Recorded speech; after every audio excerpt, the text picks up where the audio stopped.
High सांग मैंने देखु आउ एक मोर नुआ ब्लॉग को स्वागत करुच्ची। तो ठीक अच्छे चलतु एवं मुझे लालबाग पार्क अच्छी। आज हूँ इंडिपेंडेंस डे। तो इंडिपेंडेंस केमी सब सजाई आपण मानक देखेबी वीडियो एंड चाहिए देखिए।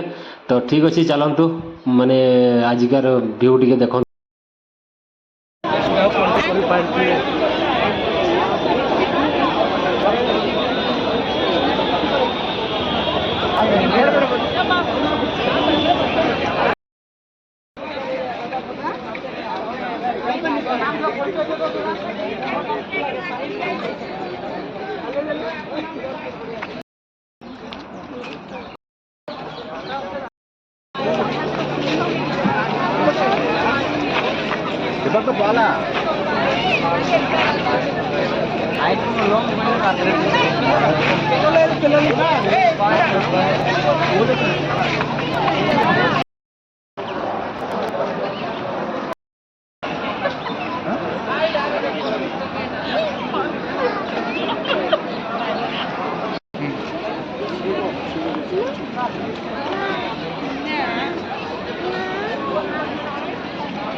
ಫಲಪುಷ್ಪ ಪ್ರದರ್ಶನದಲ್ಲಿ ಯಾವುದೇ ರೀತಿಯ ತೊಂದರೆಯಾದಲ್ಲಿ ಗ್ಲಾಸ್ ಹೌಸ್ ಮುಂಭಾಗವಿರುವ ಪೊಲೀಸ್ ಕಂಟ್ರೋಲ್ ರೂಮ್ಗೆ ಮಾಹಿತಿ ನೀಡುವುದು.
केमी चली सब आज इंडिपेंडेंस डे बहुत भिड़ लोक बहुत सारा लोक देखा बुलाई एमती सब माने बेंगलोर इंडिपेंडेंस डे माने सजा हुए बोलिक बहुत लोक तो जानी थे किंतु मुझे कहूनी। तो ठीक अच्छे जब वीडियो जब भल लगी लाइक और सब्सक्राइब करेंगे एमती नुआ नुआ वीडियो माने देखा।